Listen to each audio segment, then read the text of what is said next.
انوار ختم نبوت ٹرسٹ پاکستان۔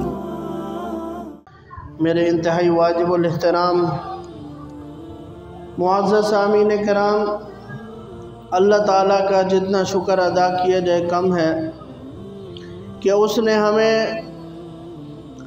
نماز جمعہ کی ادائیگی کے لیے اور دین کی بات سیکھنے سکھانے کے لیے اپنی بارگاہ میں آنے کی توفیق نصیب فرمائے۔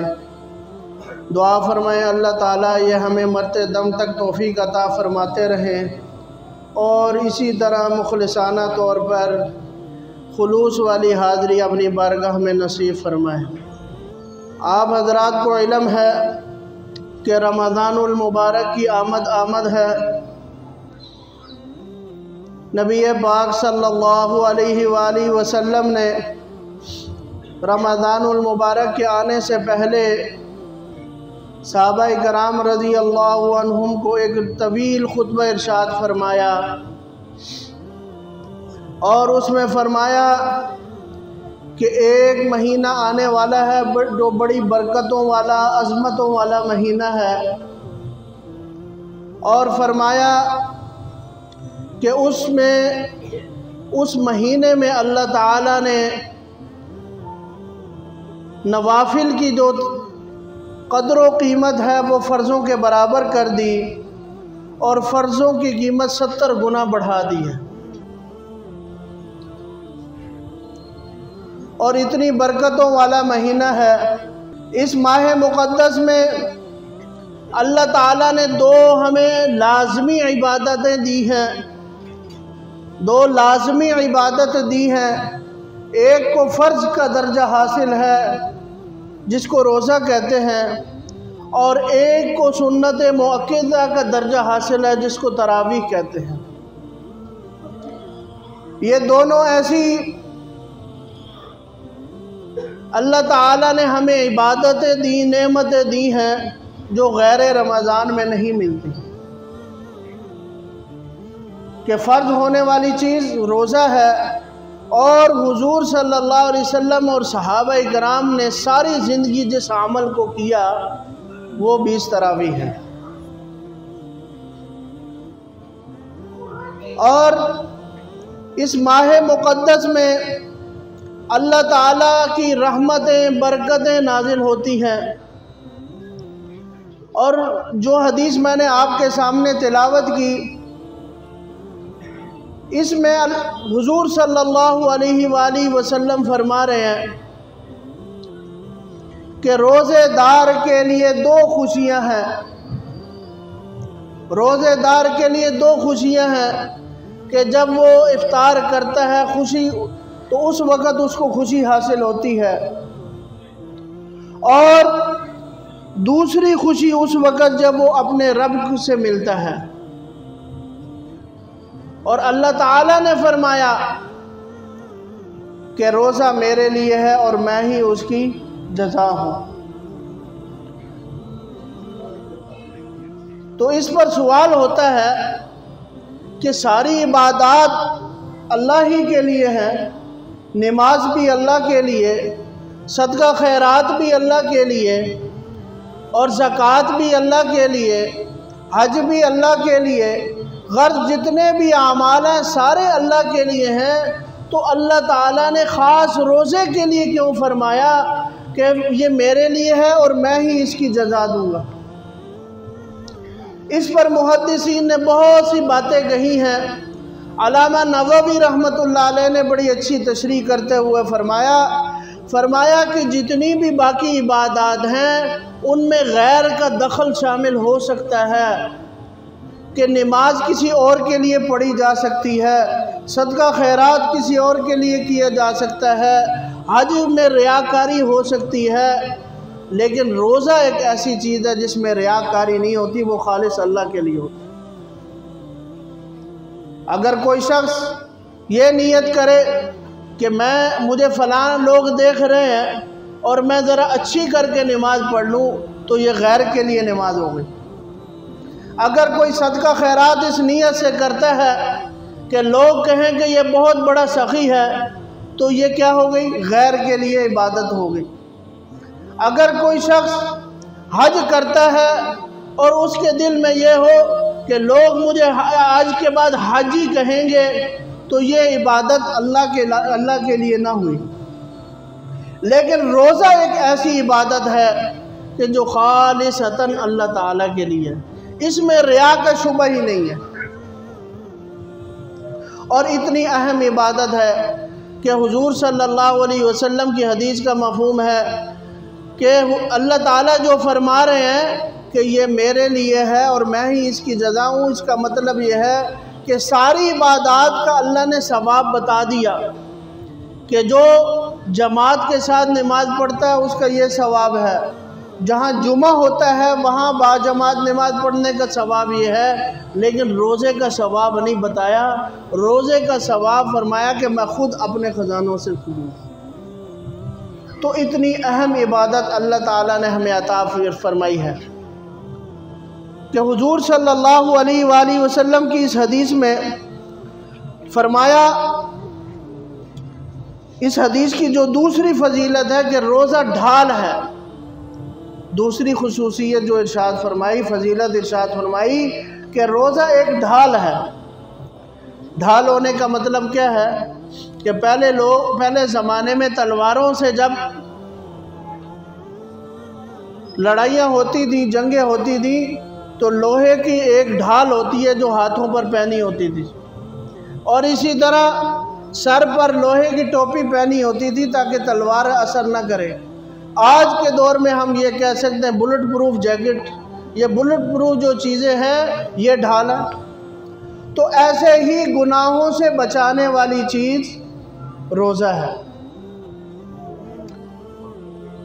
تو ہمارے اکابر نے، بزرگان دین نے لکھا ہے کہ جس شخص کو کوئی گناہ نہ چھوٹ رہا ہو، خاص طور پر نفسانی خواہشات کے پیچھے لگ گیا ہو، تو وہ کثرت سے روزے رکھے۔ کسی کا کوئی خاص ایسا گناہ ہے جو وہ چھوڑنا چاہتا ہے، نہیں چھوٹ رہا، تو اس کی نیت سے روزے رکھے، اللہ تعالیٰ اس گناہ اور اس بندے کے درمیان روزے کی وجہ سے ڈھال بنا دے۔ تو اتنی بڑی نعمت اللہ تعالیٰ نے ہمیں دی ہے، تو ہمارے لیے اللہ کی فرما برداری کرنا کتنا آسان اللہ نے بنا دیا۔ اور حدیث پاک یاد آئی کہ حضور صلی اللہ علیہ وسلم نے فرمایا کہ جو شخص 10 بار سورہ اخلاص پڑھ لیتا ہے، صبح پڑھ لیتا ہے، تو شام تک اللہ تعالیٰ اس کو کبیرہ گناہوں سے بچاتا ہے، بڑے گناہوں سے جن کے لیے توبہ ضروری ہے۔ اور شام کو پڑھ لیتا ہے تو صبح تک کے لیے اللہ تعالیٰ اس کو گناہوں سے بچاتا ہے۔ جو چھوٹے موٹے گناہ ہیں وہ تو وضو سے، نیک بات کہنے سے، نیکی کی طرف قدم بڑھانے سے، چلنے سے ہی معاف ہو جاتا ہے۔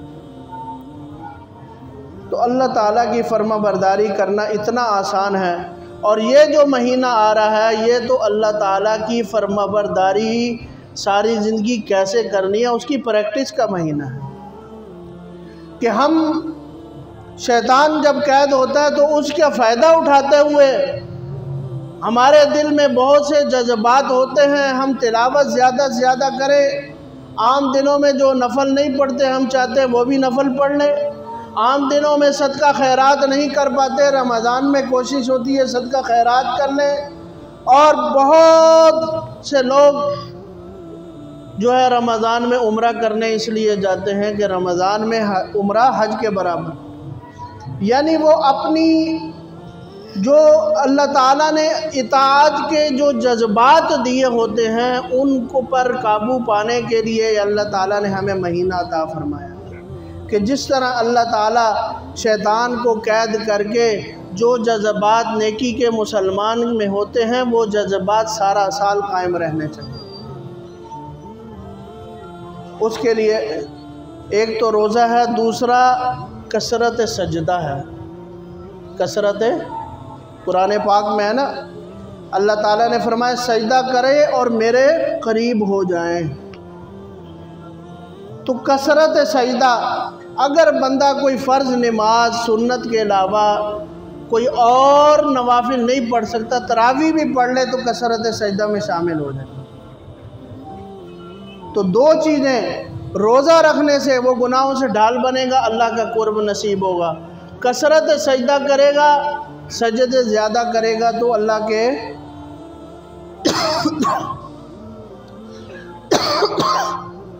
تو جو شخص اللہ کے قریب ہو جائے گا تو شیطان اس کا کوئی بگاڑ نہیں سکے گا۔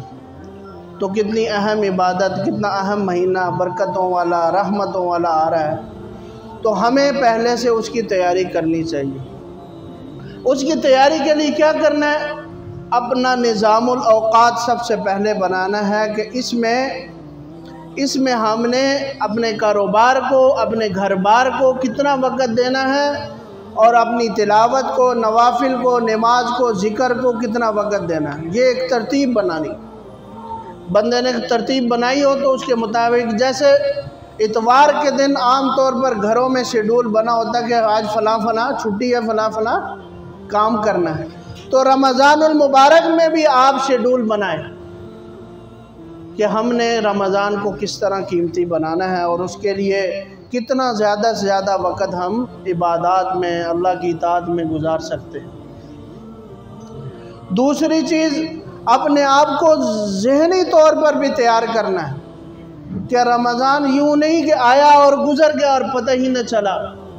ذہنی طور پر تیار ہونا ہے کہ جیسے کسی کی کوئی تقریب ہو اور وہ کیا کرتا ہے، شادی ہو، گھر میں کسی کی شادی ہو تو پوری تیاری کرتے ہیں، پوری یکسوئی سے وہ شادی کے دن تک مکمل تیاریاں ہو رہی ہوتی ہیں اور سارا ذہن اسی طرف ہو رہا ہوتا ہے۔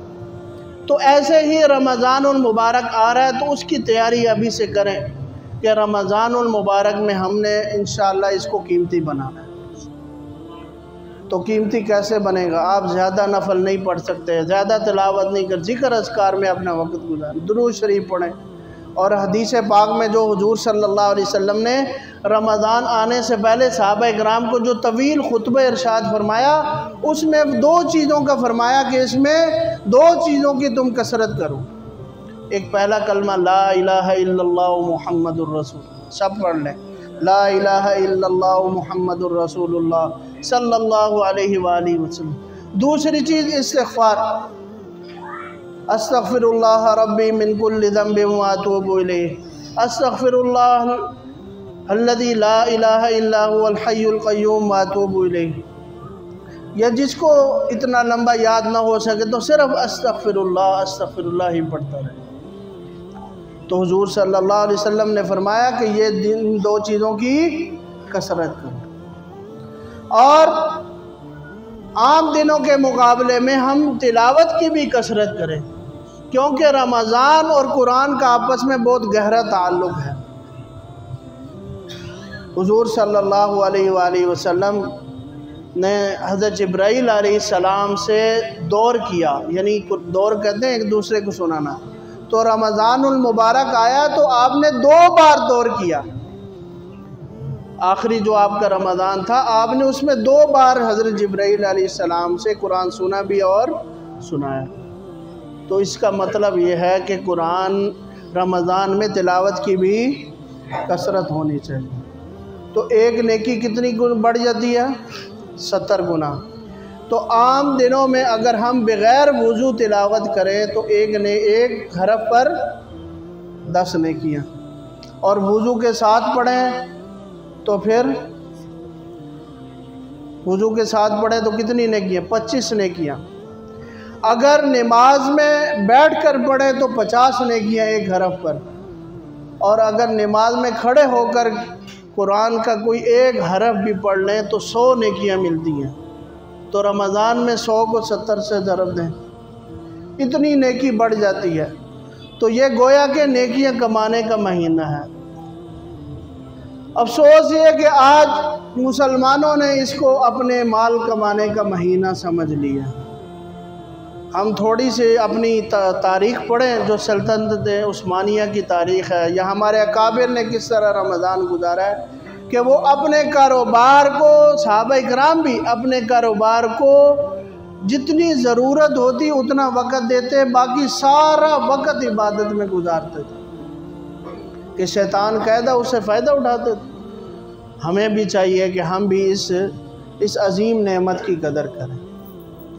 اور تیسری خصوصیت جو اس رمضان کی ہے کہ حضور صلی اللہ علیہ وآلہ وسلم نے فرمایا، جو اس حدیث میں بیان ہے، جو حدیث تلاوت کی،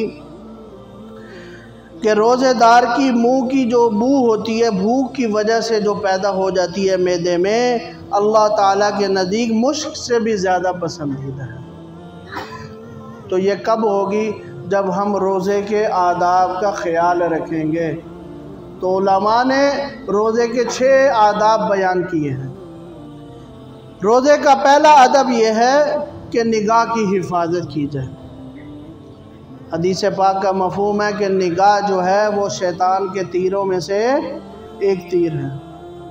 تو روزے کا پہلا ادب کیا ہوا؟ نگاہ کی حفاظت کی جائے، کسی غیر شرعی چیز پر ہماری نظر نہ پڑے۔ دوسرا، زبان کی حفاظت کی جائے۔ روزے میں زبان کی حفاظت کی جائے کہ زبان سے جھوٹ نہ بولا جائے، چغل خوری نہ کی جائے، غیبت نہ کی جائے۔ اور تیسری چیز، کان کی حفاظت کی جائے کہ کان سے کوئی لغویات، فضول چیزیں، فضول باتیں، غلط باتیں نہ سنی جائیں۔ ہر وہ چیز جو نبی پاک صلی اللہ علیہ وآلہ وسلم نے جن سے منع کیا ہے، اللہ نے منع کیا، ان سے بچ جائیں، ان کو نہ سنا جائے۔ اور ہمارے ہاں غیبت ایک ایسا عمل، برا عمل جو بہت زیادہ پھیل چکا ہے، جس کو رمضان میں بھی ہم عام طور پر نہیں چھوڑتے۔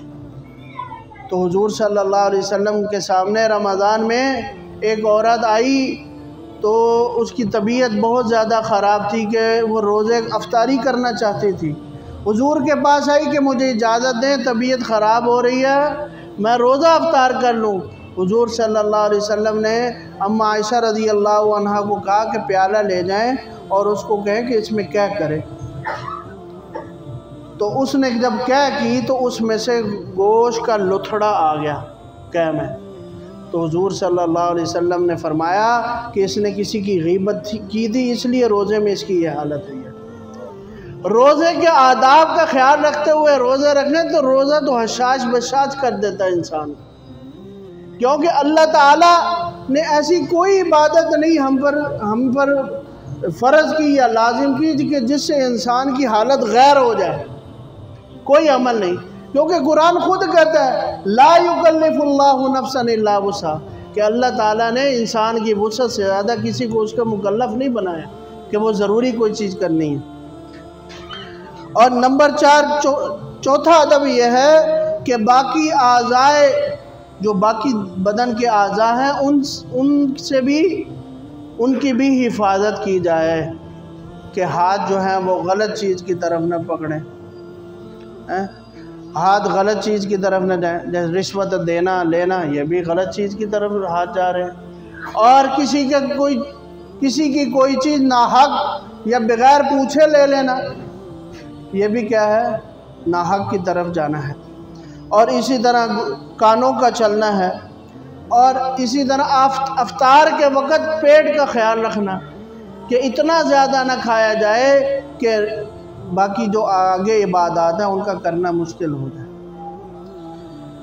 اور پانچواں ادب کہ افطار کے وقت حلال مال سے افطاری کی جائے اور بقدر ضرورت کی جائے، کیونکہ جتنا پیٹ بھرا ہوا ہوگا اتنا جو ہے وہ سستی آئے گی جسم میں۔ اور چھٹا ادب فرمایا کہ روزہ رکھنے کے بعد اللہ سے معافی مانگنا اور اللہ سے ڈرتے رہنا کہ یا اللہ تیری شان کے مطابق روزہ نہیں رکھ سکے، اور جیسا تو نے کہا تھا، جیسے تیرے نبی صحابہ نے رکھا تھا ہم نہیں رکھ سکے، یا اللہ ہمیں معاف کر دے۔ یہ ڈرتے رہیے، روزے کے 6 ادب ہیں۔ اگر ہم ان آداب کا خیال رکھیں گے تو پھر اللہ تعالیٰ کیا فرما رہے ہیں کہ جو تیسری فضیلت اس حدیث میں بیان ہوئی کہ روزے دار کی منہ کی بدبو جو بھوک کی حالت میں ہوتی ہے معدے کی وجہ سے، وہ اللہ تعالیٰ کو مشک سے زیادہ پسندیدہ ہو جاتی ہے۔ چوتھی فضیلت کہ روزے دار کے لیے 2 خوشیاں ہیں جو شروع میں بیان کی، کہ افطار کے وقت کھانے پینے کی خوشی ہوتی ہے، اور دوسری اللہ سے ملاقات کے وقت خوشی ہوگی۔ جو کثرت سے روزہ رکھے گا یا رمضان کے روزے آداب سے رکھے گا، آداب کے رعایت رکھتے ہوئے رکھے گا، تو کل قیامت کے دن جب اللہ سے ملے گا تو خوش ہو کر ملے گا۔ تو کتنی بڑی فضیلت ہے۔ اللہ تعالی ہمیں اس پر عمل کرنے کی توفیق نصیب فرمائے۔ اور ایک حدیث کا مفہوم ہے کہ حضور صلی اللہ علیہ وسلم نے فرمایا کہ جب روزے رکھو تو صحت مند ہو جاؤ گے، روزے رکھو تو صحت مند ہو جاؤ گے۔ تو رمضان کے علاوہ بھی ہمیں خاص طور پر حضور صلی اللہ علیہ وسلم پیر کے دن اور جمعرات کا دن روزہ رکھتے تھے۔ اسی طرح ایام بیج کے روزے 13، 14، 15 چاند کی تاریخ اس کو روزے رکھتے تھے۔ یہ آپ کا معمول مبارک تھا ہر مہینے کا۔ اور شعبان میں حضور صلی اللہ علیہ وسلم کثرت سے روزے رکھتے تھے۔